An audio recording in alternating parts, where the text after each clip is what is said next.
Okay, but we've been threatening to learn this inside for a little while already, because Siman Tzadi Tes in the Torah in Shulchan Aruch spoke all about the halachas of batal b'shishim, and we pointed out that in order to nullify something in 60, well, that would be the requisite amount. In order to get rid of flavor, right? You got to get rid of flavor. That's called batal b'shishim. But that is only true in a tarovis, in a mixture that is lach balach, that is liquids inside of liquids, where there is a transfer of flavor and things are intermingling. However, there is a significant difference when it comes to yavish b'yavish, when it's dry things mixed together, a mixture of dry things where nothing is intermingling, switching flavors with other things. And that was our case of 3 pieces of meat. 3 pieces of meat. That is what we are going to be looking at inside this evening, because as we will note, there are a number of very fundamental and important principles that come out of this in halacha in general and in Hilchos Kashrus in particular. And to that end, we're going to jump into it. Siman Kuf Tes, you'll see this at the top of this page in the Tur, Siman Kuf Tes. The Tur says as follows. First, by limiting the scope of what we are talking about, the Tur says, "Chaticha she'ena ru'iyah li'izkabed." That is a piece of meat that is not significant enough to serve by itself, to put on a plate. Right? That's a piece of meat that's not raw, it's not fitting li'izkabed to honor somebody with. Meaning, when you go to a restaurant, you don't order this piece, right? Meaning, a steak is a chaticha ru'iyah li'izkabed. That is a piece of meat, right? That you would serve to somebody. But like a cube of chuck that ended up falling into your cholent, right? With like the other meat that you're mixing into your cholent, that doesn't get served by itself. Unless it's burnt ends. Unless it's burnt ends, in which case it might be a chaticha ru'iyah li'izkabed, right? Then it could be, meaning then that's a piece of meat that you would serve by itself. Right? But if it's just a little schmeck of meat, you can't serve that by itself, or even a larger schmeck of meat, but it's not something that, even in the Grove and in Aroma, they're not going to like wrap it up and sell it as a separate piece, right? Customary type thing? Yeah. Yes. Meaning you meaning... It wouldn't be customary to serve this individually. Yeah. Because it's too small, or because it's whatever, schmecky. Right, it's whatever it is. It's not something that you're going to serve. It's not. It's a piece of meat. It's treif. It's a kazayis. It's large. It's not. You know what I'm saying? It's not necessarily tiny. Oh, okay. But the cut and the shape and the piece of it is not something that you would serve. Meaning you put it in a stew, right? But you're not going to serve it by itself, and you're not going to say, "Ooh," someone's going to be like, "Ooh, I want that piece." Who's you? A melech or a person? No, this is a human. A poor person. Yeah. Meaning, a poor person would say, when you're dishing at the cholent, right? Well, not just a poor person, just the average Jew at Kiddush, make sure to give me some of the meat, right? But that piece of meat is not a unique piece of meat. It's just some of the meat, right? It's not a unique piece. It's not an identifiable piece, certainly. So you have a piece of meat, chaticha she'ena ru'iyah li'izkabed. Says the Tur, shinis arva be'acheros, that's mixed up with other pieces, yavish be'yavish, and then it's all dry, right? Meaning there's no transfer of liquids. It's just you went to the butchery and they accidentally got confused, and one of the cows that was brought in was not kosher. They got mixed up, and they started butchering it, chopping it up. And they're pretty sure that they got all the pieces of it, but like there's for sure a piece left. They counted everything up, and there's like a little cube of beef that you just you just don't know, right? You just don't know, right? And you just don't know which one it is. It could be any one of these 3. You know that one of these 3 is treif, but like they're sitting on the counter. Nothing has been mixed together, nothing put in a cholent, nothing's been cooked. 3 pieces of meat. Says the Tur, Batla afilu chad betray. Bittul occurs, nullification occurs even with a majority, meaning one piece of treif meat to two pieces of kosher meat, butter. Nullified. Right? Nullified. Now, the open-ended question here, and we're going to see this inside in a moment, is, well, what does nullified mean? Nullified means that I can eat all three. Nullified means that I can eat one, that I can eat two, that I can eat all three separately, all three together. Well, that depends on what you mean by bottle. Right. So that's the question. Can I now cook these all three pieces together? Isn't this the same situation like the three pieces of meat that you, like the three, chunks of meat that you got that you got from the store and you can't remember which of the three is the two kosher ones? Yes. This So is the inside. This is it. This is so we've referenced It's not that. the same? It is. Same, We're- you could eat them separately, you can eat them all together. Well, we're about to Essentially, find they out. become kosher. We're about to find out. Oh. Right? What does this mean? What does this mean? So it says the Torah as follows. It says v'lich'ora, ostensibly. That's an important Jewish word, right?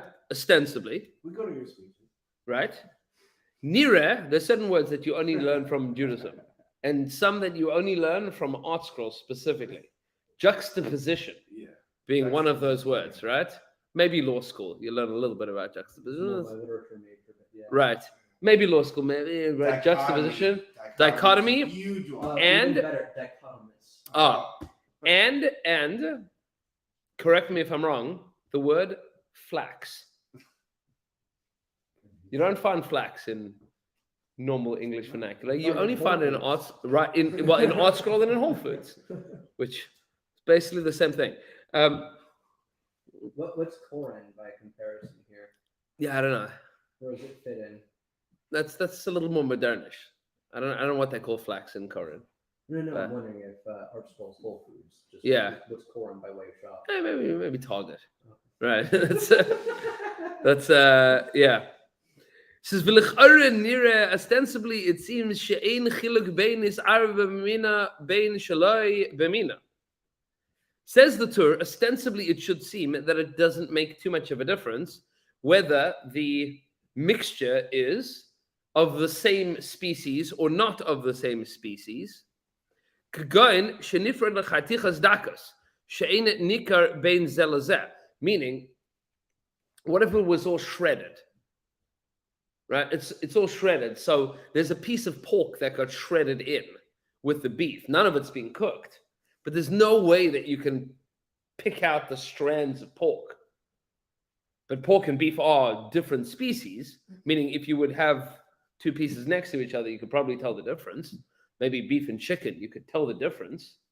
But if it was all shredded and mixed together, you'd have a very hard time telling the difference. So he says it would seem to be that this halacha of batal berov, that it's nullified even in a majority, that's still true, even if it is different species, so long as you can't differentiate between them.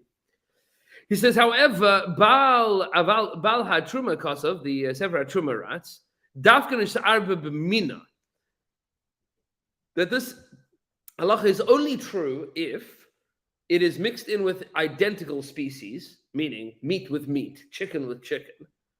Why? Aval min b'she'ena mina, but if there would be a mixture of species, he says, afilu yavish b'yavish tzorech shishim. You would still need 60 against it. Why? What's the operating principle of shishim? When do you need shishim? But when you are trying to get rid of what?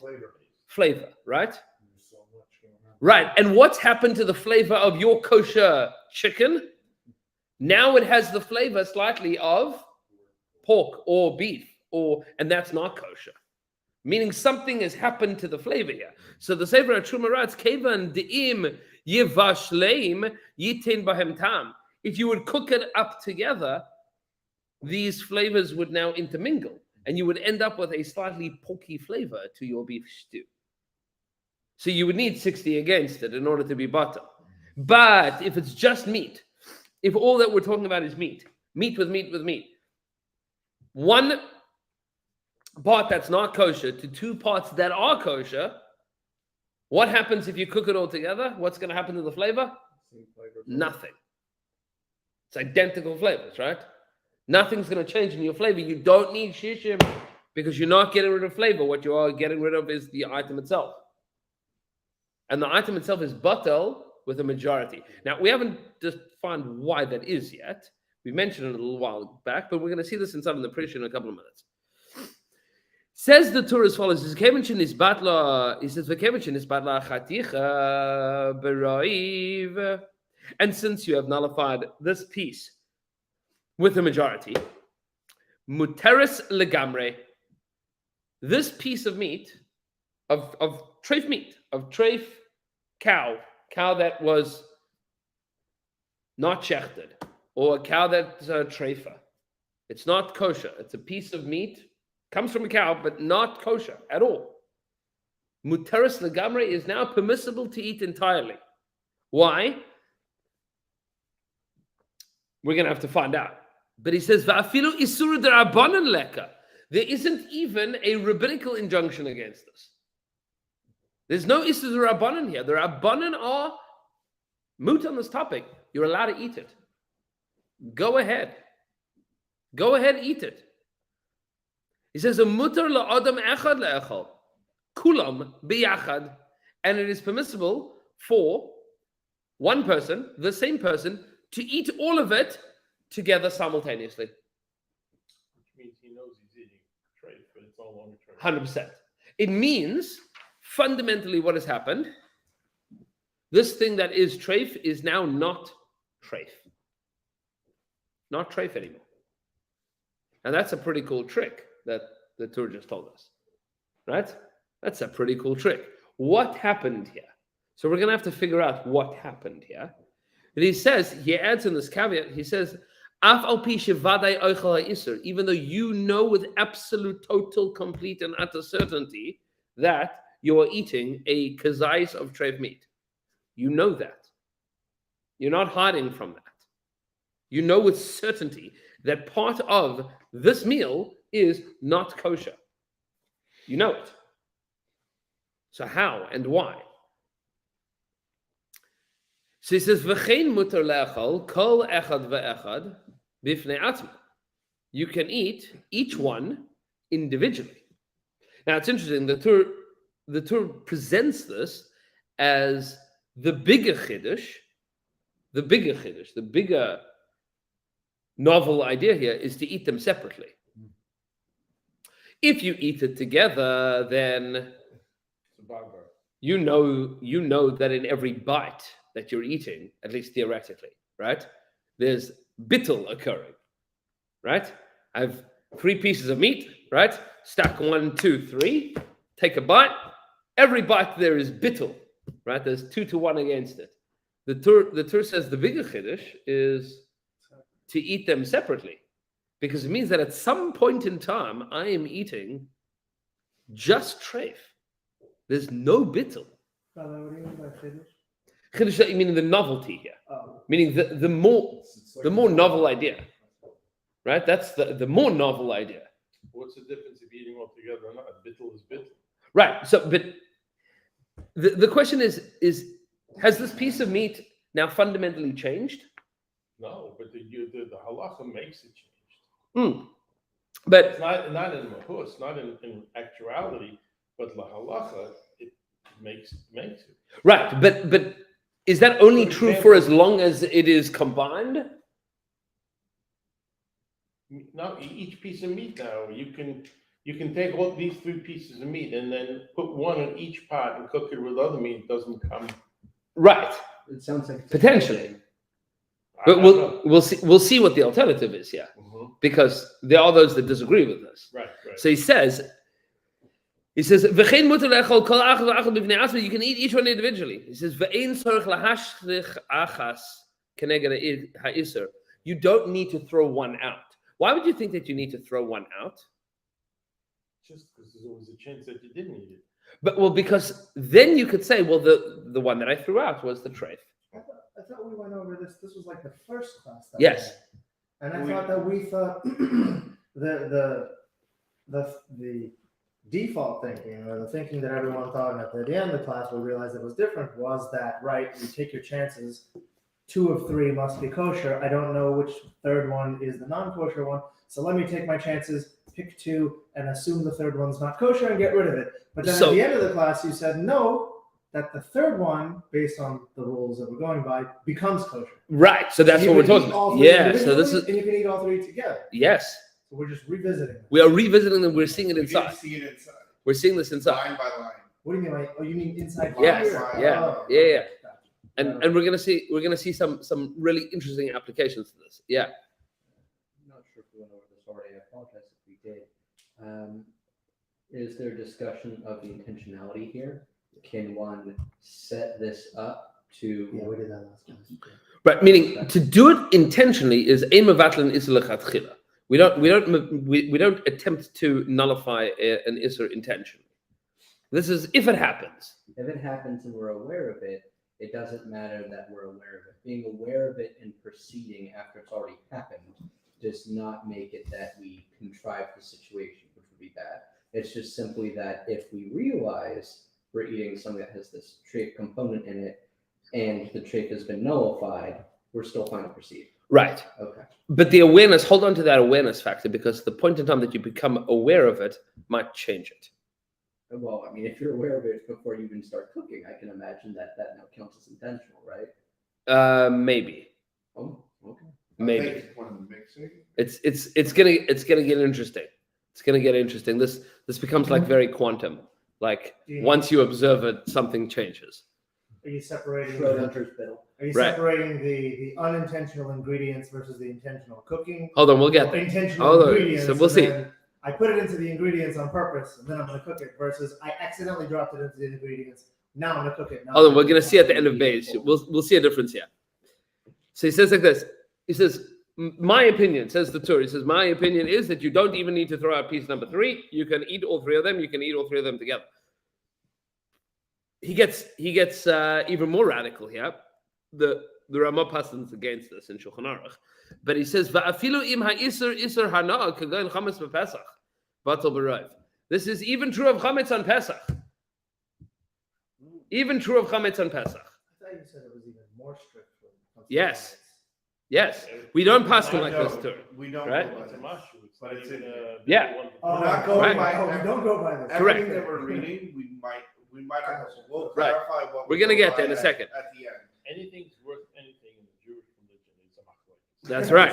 If It it's says- not machlokes, it wasn't. It's not worth it. No, we're talking about. One of my Rebbeim from Israel, so when he interviews boys for yeshiva, so he asks them questions all the time. He says, the smart ones know that no matter what the question is, the answer is it's a machlokes. Depends Right? who you ask. Machlokes, it's an argument. It's a disagreement, right? We disagree. Somebody disagrees about this. But so he says even chametz on Pesach, if I have chametz on Pesach and it's dry.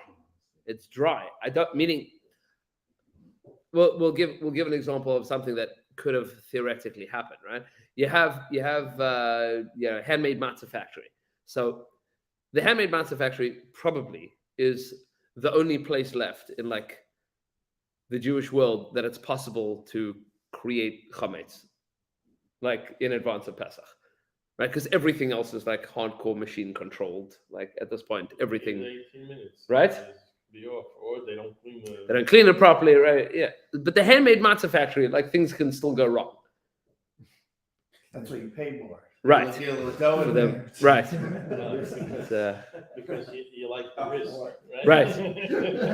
Right. You roll the dice on those ones, right? That's you should know. By the way, part of the whole handmade versus machine-made matzah controversy.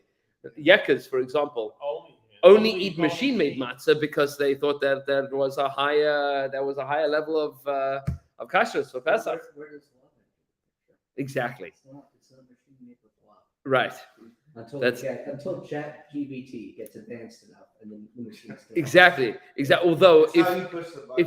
if you're a German Jew, if you're a Yekker, you don't believe in love either way.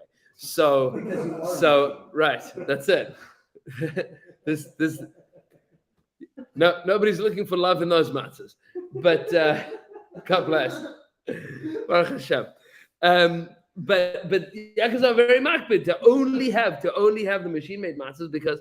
So imagine that you went to the matzah factory and There's a Chabad guy who does it. We did it one year with Yeah. Ross. Ross took every. Yes. So it's entirely possible that like somebody didn't clean it up, and you end up with 3 matzahs, and one of them is chametz, right?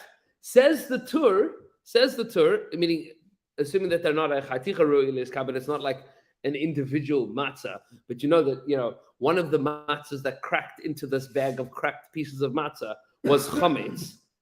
Says the Tur, no problem. It's dry. There's no mingling of flavors. It's yavish b'yavish. It's dry stuff with dry stuff. Butter. No problems whatsoever. Even though it's an Isser Hana'ah, it is a prohibition not just of eating, but of deriving any benefit from it. You're not allowed to derive any benefit from it. It's butter. Doesn't exist. The Isser doesn't exist anymore. And then he says, Rashi, what about Shittas Rashi? Rashi also Tarovis Chametz B'Pesach Yavish B'Yavish B'Achila U'Matir B'Hana. Rashi differentiates. Rashi says that you can eat it. You can eat all the little pieces of matzah. You can't eat it, but you can derive benefit from it. I mean, you could sell it. You could sell it to a non-Jew and say, would you like some cracked pieces of Jew crackers? And he'd say, sure, I'll have some cracked pieces of Jew crackers. It says, but you have to throw out a piece. Meaning you have to say, I'm throwing out a piece because let's assume that this piece, I know that all of it is not kosher. There's a piece of it that is chametz. I'm throwing out a piece. I'll say that piece is the piece that is that's chametz, because then I'm not definitely getting benefit from chametz. So Rashi's disagreeing. Right. So I mean, the Tur comes 400 years after Rashi. He's saying Rashi's opinion is on this matter, but then so he quotes his opinion, and we'll see where his opinion comes from. He quotes Rashi, and then he quotes Rav Alfas. Rav Alfas is the Rif, right? Rabbeinu Yitzchak Alfasi. Alfas meaning of Fez, right? This is around the same generation as Rashi. It's a little before, right? We're talking the late 1000s, mid 1000s even.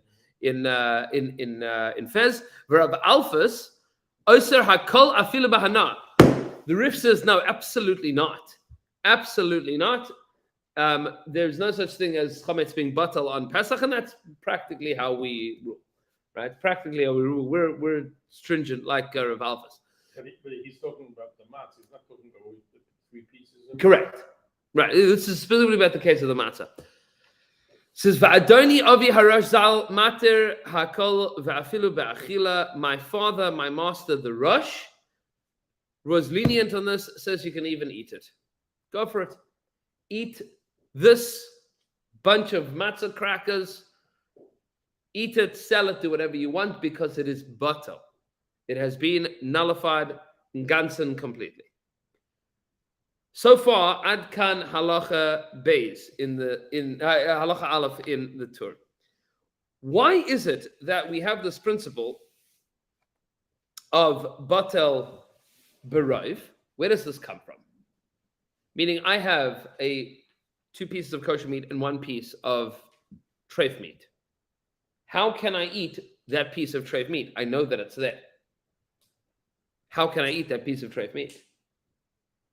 So what are you going to say? Changes. How? The halacha makes it change. Well, how does the halacha make it change? There are other instances.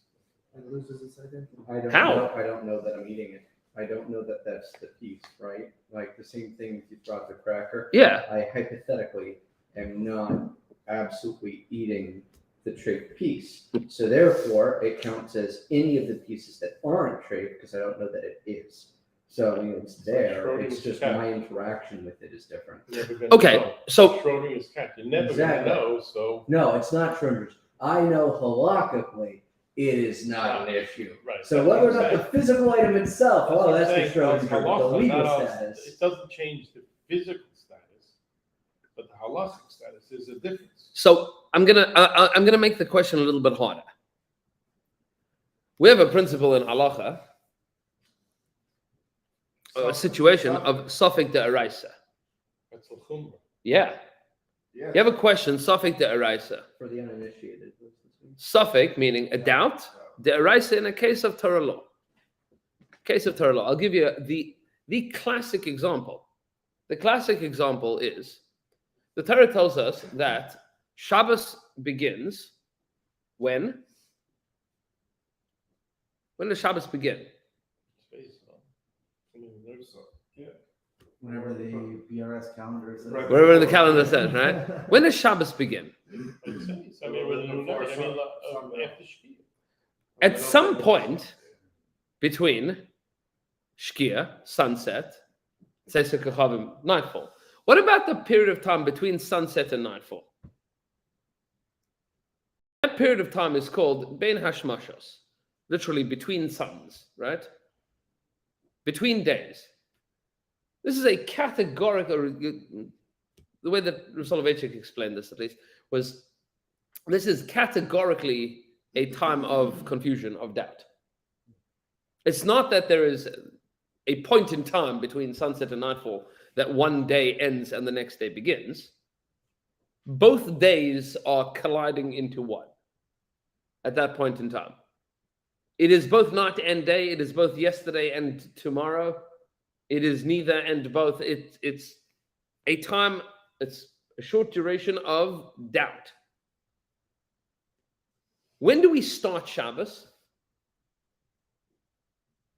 At the beginning of that period, at sunset. When do we end Shabbos? At the very end. At the end of that period, That's why it's 25 hours. which is why Shabbos is 25 hours. Because we have doubt on both sides of it. We have a principle in halacha, safek de'oraisa, a doubt in a question of Torah law, l'chumra. You have to be stringent about, right? You have to be machmir about that. You can't skip out because you don't know. You don't know. You don't know if this is doubtful, meaning it's Friday or it's Shabbos. It's Shabbos or it's Matzah Shabbos. You don't know. You don't know. And blanket rule in the Torah is that in questions of doubt, we don't have the right to make assumptions. We are stringent in these cases. So if I have a piece of meat in front of me, one piece of meat in front of me, and I don't know if it's kosher, if it's not kosher, I don't know. I have no idea. Can I eat it? No. Why not? You're not sure. Maybe it's treif. Hashem said, don't eat treif. You're allowed to eat kosher. You're not allowed to eat treif. I don't know if this meat is kosher or treif. Can I eat it? No. So, Rabbi, what we were talking about before, that's just an opinion. That's not actually. Hold on, we'll get there. I feel like we're flip flopping. I'm making your life difficult before I make it easy, I promise. The three pieces of meat, one being not. Hold on, kosher. we're going to get there. Isn't the bittul takes away the suffix? Mm. There is no longer a suffix. Why not? Because that's the koyach of bittul. How? How does Bittul achieve that? Magic. Yeah, magic. How? Then how does Suffolk Derisa not apply there? Yeah, that's the That was question. the original thing that we thought, and then Yes. you blew our minds by saying, nope, the third one's kosher, and we all thought Suffolk Derisa can go up. Yeah. So how does this work? How does this work? Okay. So if you take a look, we'll make this easy. We'll make this easy. This is all over the page, but we'll say it in the clearest way. If you take a look at the Prisha, where does the Prisha say this? Hold on 1 second. Hold on a sec.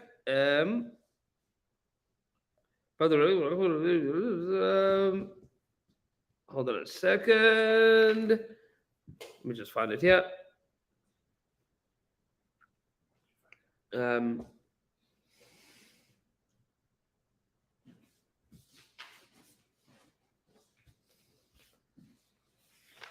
think it's on the next halach. The Brisha says it. Yeah. So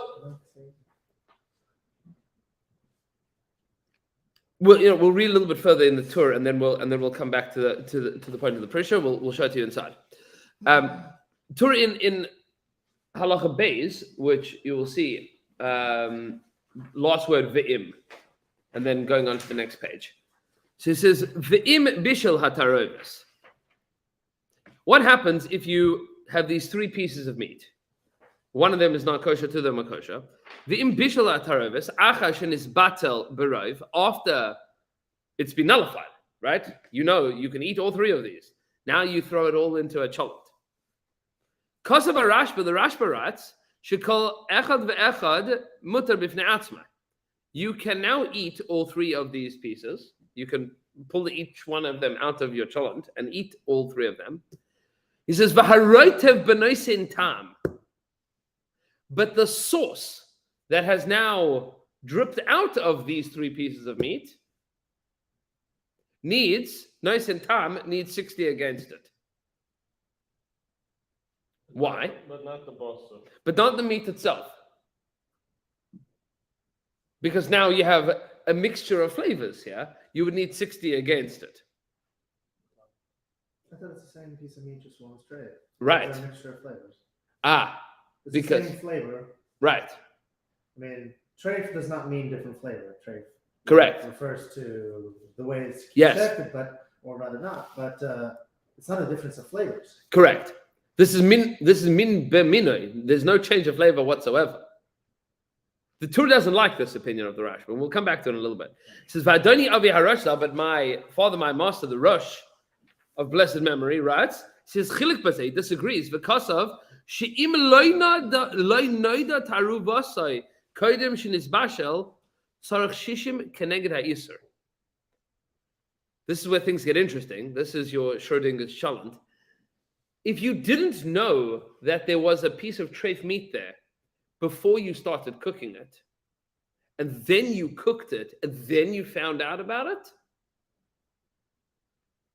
then there is no difference if you had a kosher cholent and then one piece of treif meat fell in at the end, or you started off with three pieces of meat and then cooked all of them together. In both of those cases, the fact that you didn't know that there was a piece of treif meat, that your knowledge caused the bittul, That makes sense. that's hard, right? I mean, it's even worse than Yes. reading, right? Your knowledge of it causes the It bittul. doesn't change physicality. Yes.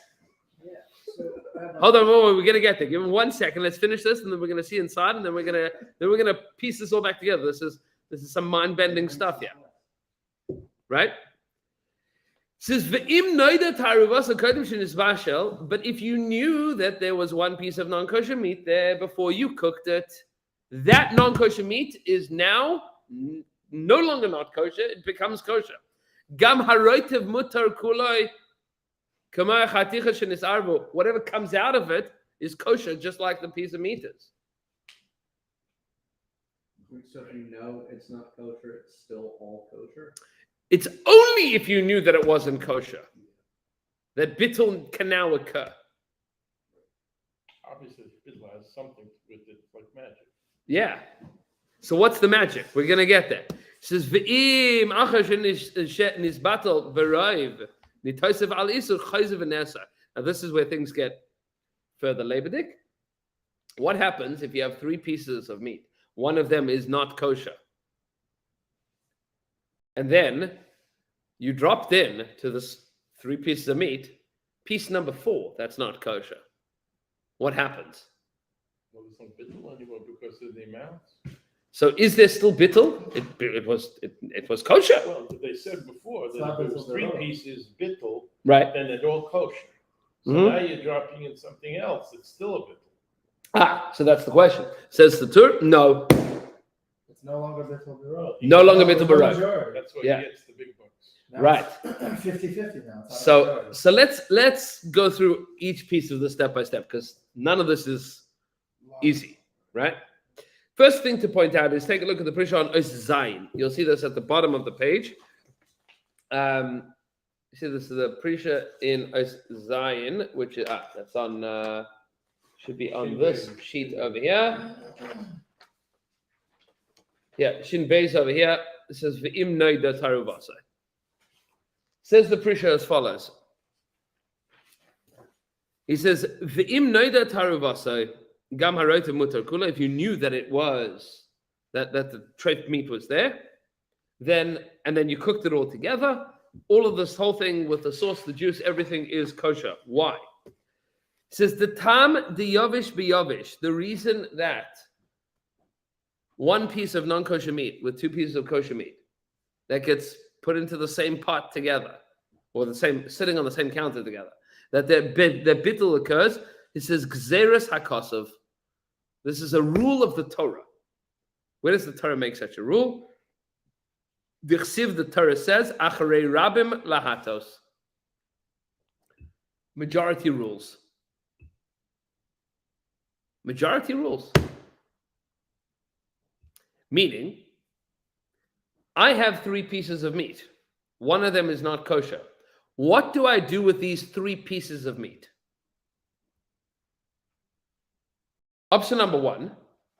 Don't need anything. I don't need anything. Why? Because Safek Da'araisa. This is a question of doubt in a biblical law. That's option number 1. I can't eat any of it because some of it is not kosher.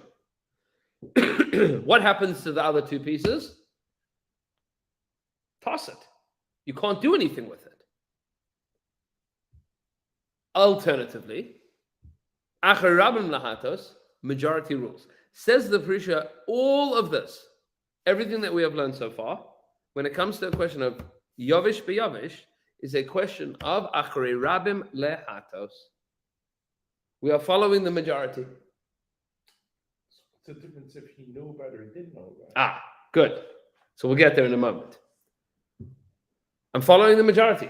Once I'm following the majority, so the majority says that this thing over here, this mixture is majority kosher, therefore it is all kosher. Who says so? The Torah. That's whenever you're looking at a system of doubt where there is a majority and a minority, for as long as that question exists, there is a resolution to that question. That question is resolved with majority rule. Which is why if you add an extra piece to it, that question is a different question now. The system is a new system. Now it's not a question of majority and minority. Now it's a question of what we'd refer to as mechza al mechza. It's half and half. And a question of half and half, you don't have the right to say it's all kosher because there's no majority. Why 3 are treated at 50%? Right. Well, why isn't the 3 deemed one kosher mixture, and now it's 3 against 1? Because 3 and 1 is 50-50. But it's If not, it but was 3 hours ago, and then you said, okay, rows, right? So now they're all 3 kosher. right. So if somehow another piece of meat falls into these 3 guys, it still should be a row. Right. Because this is now turned into kosher. Right, so But it it's- hasn't. But it hasn't. But it hasn't. It is kosher within the system. it's like Schwarzenegger trying to be president. He might be a citizen, but he wasn't born here. And we always remember that. There you go. Yeah. That's so interesting. Right. Once that system, once the 3 is disturbed, The system, meaning there is a question and an answer to that question. If the question changes, the answer changes. yeah. But for as long as the question exists, the answer exists. So any addition, even if it's still majority, like, if it's, That's a great question. so if the 4th piece is still, Let's Well, say we it's dropped still 7, make it 7, minority. 3. Kosher if pieces you had going made up. it, if you had known that ahead of time, is it still treifed? Meaning Like it's 7-2, and then we add a third of trade. of trade. Yeah. It's still technically a majority. But Right. then- Meaning it's a then new you're question with a new But you're answer. also intentionally adding He means you something that accidentally doesn't- dropped the third one in there. Right. Yeah, or Uh, the 4th piece is No intentionally adding. not kosher. Right. Yeah, you But can't you also intentionally know that adding three a pieces new were dropped in the thing. war kosher. Right. So it's So a we're problem. good. Now it's a new question again. Rabbi? Yeah. So I have two questions. The first is the one I had from before, which is when it comes to, and I'm not sure if this just isn't on level of Hashkafa or if it's on the level of law, but when it comes to our relationship to this endeavor, how is the law, what is the vantage point of the law and what we think we're trying to do? Because if what we're supposed to do is avoid the status of trade and not consume it, then these laws don't fit the bill on that because they enable consumption of trade. Yes. But if it's purely a mindset thing, that also doesn't seem to work because the laws don't seem to only go off of pure mindset. So what is the action here? What is actually meant for us? Is it supposed to be that in our hearts, as far as we think we're operating in the world, we are doing things right, or at least plausibly right? Or is it that we are actually doing the right thing in the world for its own sake? I'm a little bit unclear on what we think we're accomplishing with the law. So I'll sharpen your question What would here. be the justification for it to be purely mental, and what would be the justification for it to be purely substantive? So No, but in either direction, like what do we think we're achieving? So I'll sharpen your question a little bit. If on a practical level, if you're a very frum guy, should you say, "No, I'm not going to eat this"? No, that's you're going against halacha if you're allowed. Right. Meaning You're saying you know better. there's the Torah just told us that it is mutter, it's allowed completely on a biblical level, on a rabbinic level. You're allowed to eat this. I want to be machmir here. What's that? I want to be stringent. I'm not going to eat this. This Does he say is it's forbidden to waste it though? well. So yeah, you can eat it if you want. Would he say like you can't waste it? Yeah, well, that would be the flip side of it. Right. Oh, I'll give this to my dog. Got to feed him too. I'm not going to eat this. Is there a value to saying I'm not going to eat this?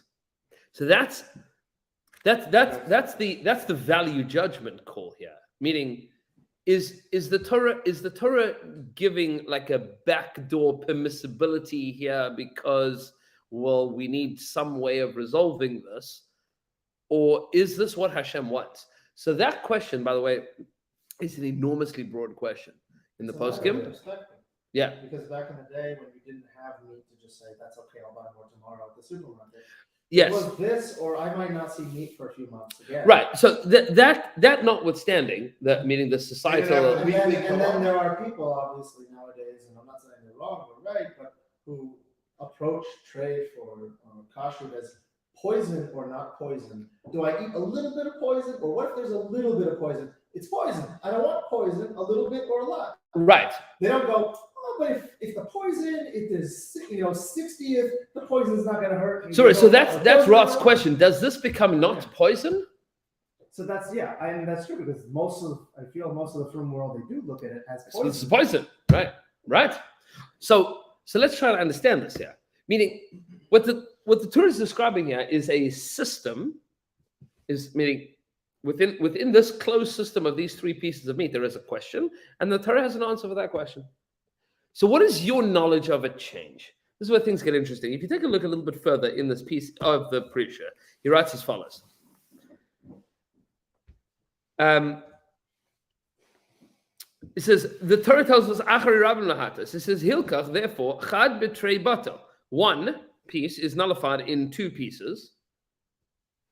Completely. V'nefach ha'isur leheter gomer.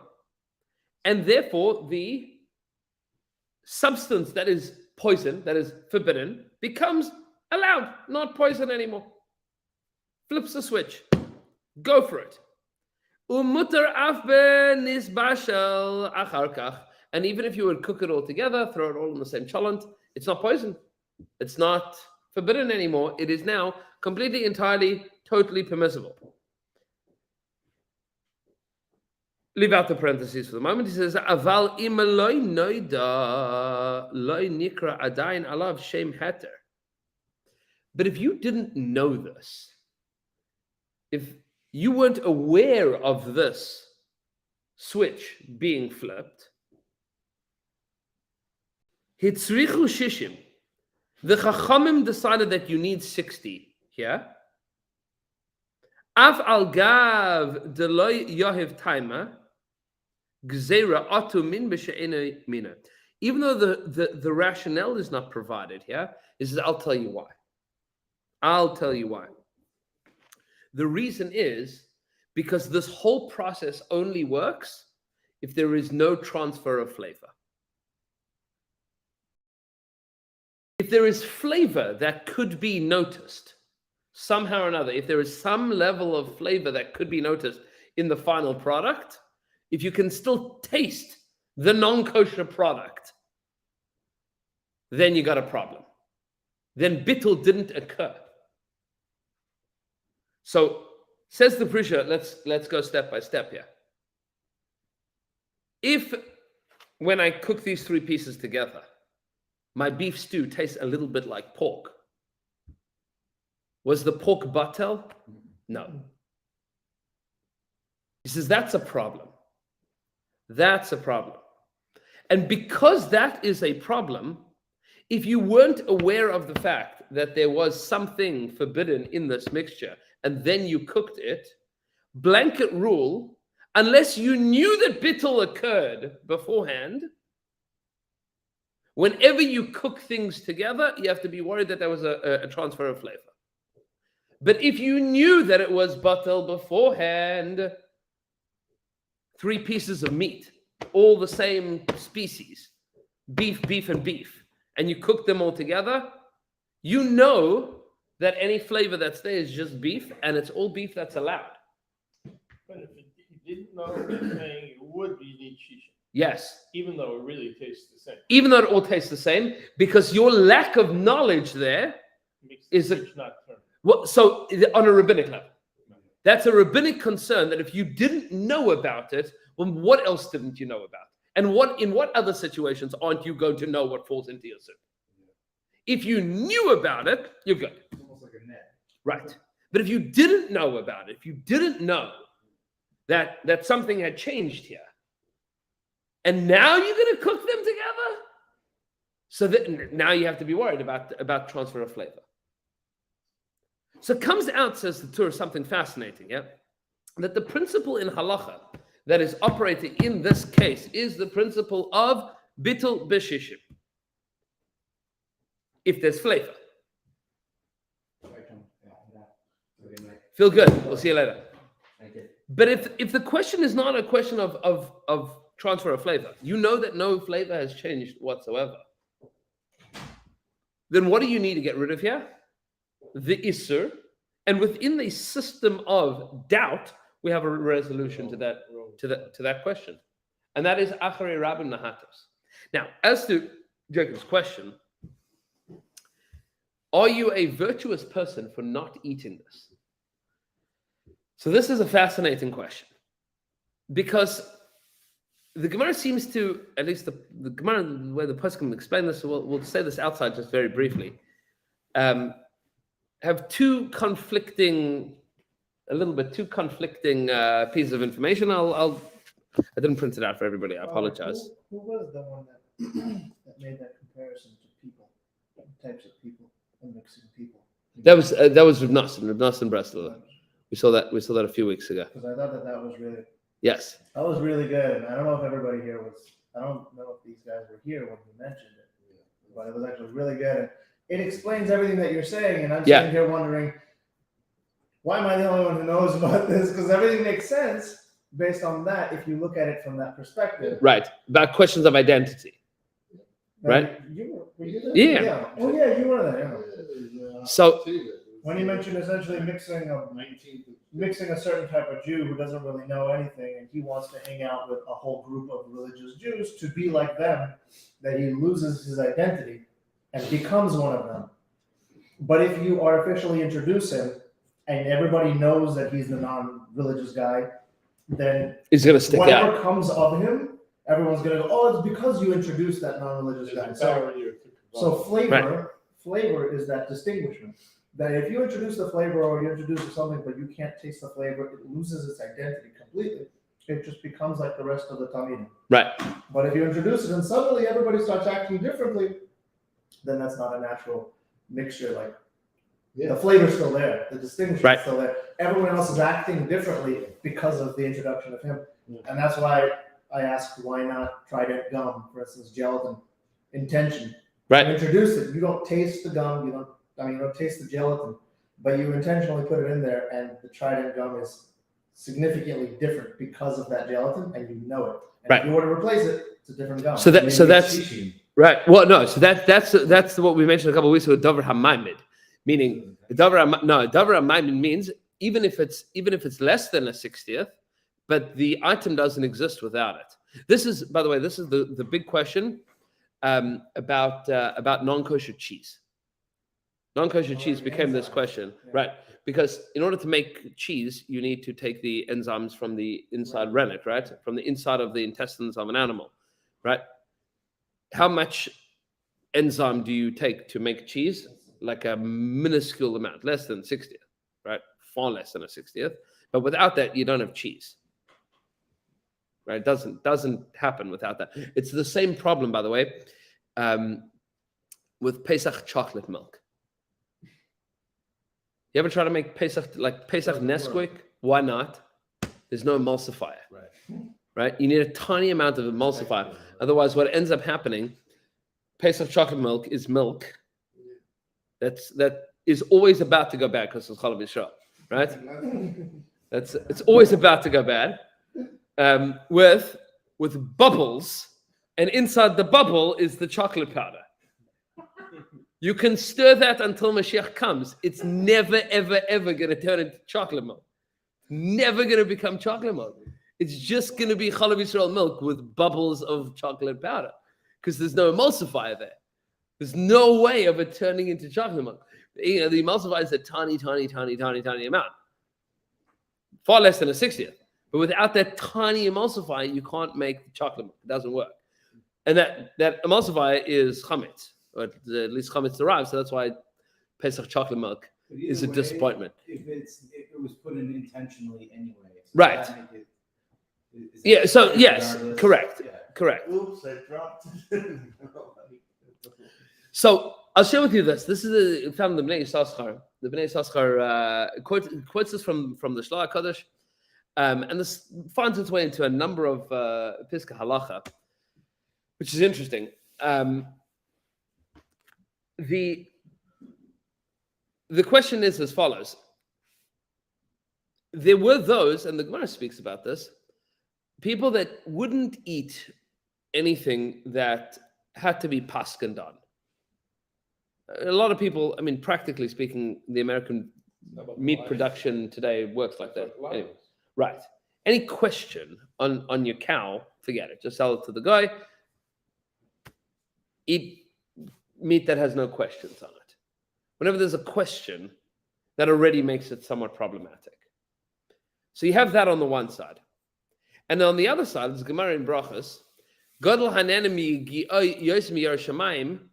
The Gemara says, it's better for a person to enjoy from their efforts than to have fear of heaven. So the Gemara says in Brachos, which the Shloah Kodesh explains fascinatingly, that if food is kosher through bittul, there is no frumkat in not eating it. You should eat it. So you have this on both sides. Is it a frum thing to only eat food that has no questions about it?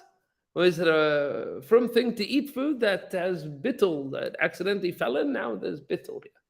Meaning, what's the more virtuous thing? So this, what the Bnei Yissaschar quotes from the Shloah, this is the Shloah is in Masechah Shavuos, but the Bnei Yissaschar explains it with a little bit more schmaltz. It says that when there's a question that requires a person's intellect in order to resolve why this is kosher. So maybe I'm right, maybe I'm wrong. Maybe I got the answer right, maybe I got the answer wrong. Stay away from it. If you can stay away from it, better to stay away from it. But if the Torah has told you that when this piece of meat falls into this particular stew, that it is kosher, you have no right to say it's not. Because Hashem has made it kosher. Meaning it's not poison. It's only because this is what the Rebbeinu Shalom says. Because fundamentally, and this is the direction that the Bnei Yisrael takes us, fundamentally everything that HaKadosh Baruch Hu created in this world is good and can be used for good. Sometimes the way that it is used for good and is good and could be used nutritiously to power your body for Avodas Hashem is if it accidentally falls in with 3 other pieces of meat, 2 other pieces of meat, and now this is transformed from something that is not able to be eaten to something that is able to be eaten. This is how this is now freed to become something kosher. This is fascinatingly part of a much larger discussion. The Medrash says, and it's curious exactly where this Medrash is, but it's quoted in many, many Sfarim, that when Mashiach comes, pigs are going to be kosher. The Shlach Kodesh, the Aruch Chaim Kodesh mentions this in Al Torah in a number of places. Again, this Medrash is difficult to exactly put your finger on where this is. There are those that have argued that maybe this is impossible pork, right? Maybe this is impossible pork. It tastes like pork, but it's not really pork. Or that they are going to somehow or another genetically modify pigs. Pig has not the Siman. Right. It's definitive. It's like a camel. Correct. So what this means is a big question. It's a big question. But on a fundamental level, the Bnei Yisrael suggests this a few places, that it, somehow or another, through some process akin to bittul can transform something not kosher into something kosher. There is a process in halacha that something not kosher can become kosher. Is there any commentary that makes that even more special? Yes. You're saying Hashem. So that's the shloh. Yes. So that's the shloh. Because to put through all this effort of that piece to become kosher for us to be able to eat it, we should really. Yeah. So his language is like this. So he says, this Jew that eats this and derives benefit from it, he is greater than if he didn't eat it. It's greater than if he didn't.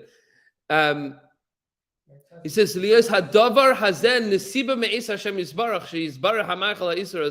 Rebbeinu Shalom has made it so through circumstance and halacha that this is now a food to be eaten. He says, this is meritorious for the person to eat it. He says, al pi haTorah, through the mechanism of Torah. Ki yisbaru because the sparks of godliness in this have now been redeemed. Yeah, this is now edible, dafka through this process. This is the process by which that which is forbidden becomes permissible. Right. Meaning, within the system, for as long as the system exists, there is a resolution to that system. And it's now permissible, not only permissible, but meritorious, advantageous for a person. A person has somehow or another squeezed out of the world of that which is forbidden something that is permissible, which is very cool. It is cool on a halachic level. It's cool in terms of the lumdus, and it's cool metaphysically, philosophically, in terms of the way that we look at the world, that nothing is inherently wrong. Nothing is inherently evil. It's just a question of where this thing can be used. So you mentioned chametz being one exception. Yeah. Are there others like wine? If you had 3 cups of wine and one of them was treif, and you weren't sure, could you still do the majority? Yeah. So wine is interesting. It depends on the kind of wine. So when it comes to, for example, yain nesach, wine that was used for a idolatrous libation, so that would have the same. The Torah and the Rashi would say go for it. Bittul still occurs there. The Rashi and the Rif would say no, right? Because it would be an Isser Hana'ah.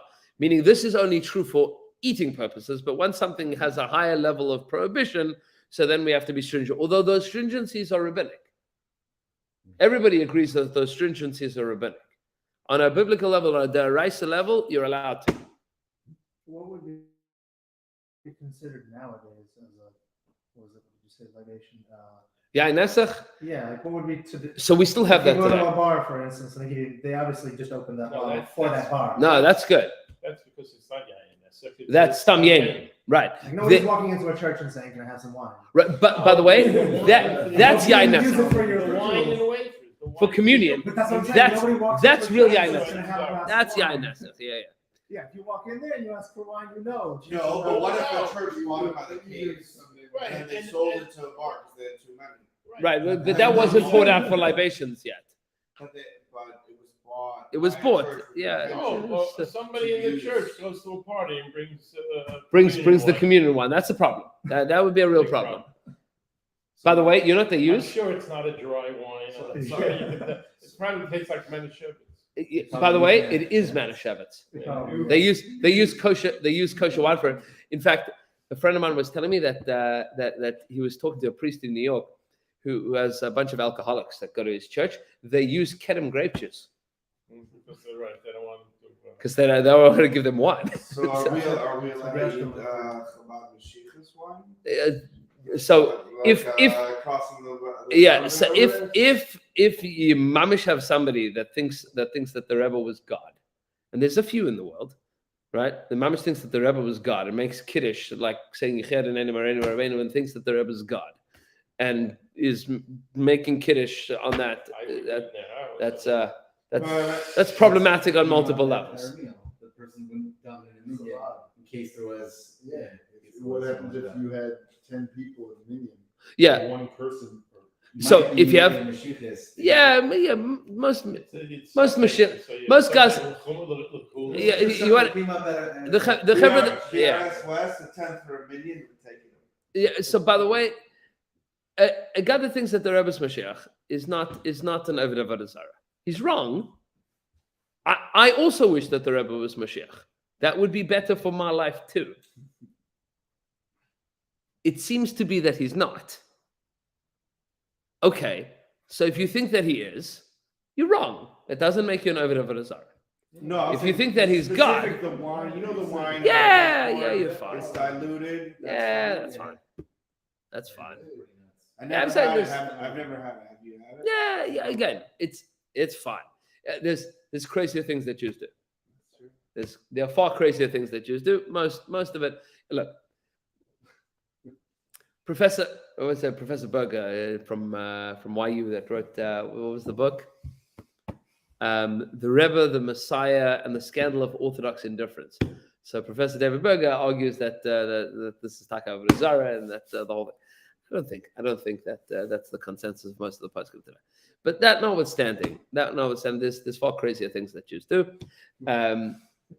Far crazier things that Jews do. Far crazier. There's a lot of svarim about schoolers, all the schoolers that people have for all sorts of things, schoolers for this and schoolers for that. So there was a number of years ago that pointed out that HaKadosh Baruch Hu refers to the Jewish people as Am Skula, not Am Skulos. It's a different thing, right? Meaning, with all of the Hasidic and Kabbalistic and beautiful leanings and tendencies that people have, at the end of the day, HaKadosh Baruch Hu still wants us to use our brains. That's also important, right? And there's enough things in the Torah that we don't understand to invent more things that we don't understand. Schoolers, you don't need to. Between schoolers, minhagim, and chumras, you have a whole. Yeah, there's a lot. There's There's a lot, and differentiating between what's a din and what's a chumrah and what's a skula and what's it's a lot. Yeah. You have to use your brain. Right. There's a guy in Shul that likes to joke that by Jews. We'll finish with this. By Jews that a minhag is stronger than a din. How do you know that a minhag is stronger than the din? Because the Torah says that if you borrow money, you have to pay it back. But the minhag is not. You see. That's only a minute. Right, the minhag is not to pay it back. I'm sure So- I said it too. Chevra, have a wonderful evening, and we'll see you all later. So in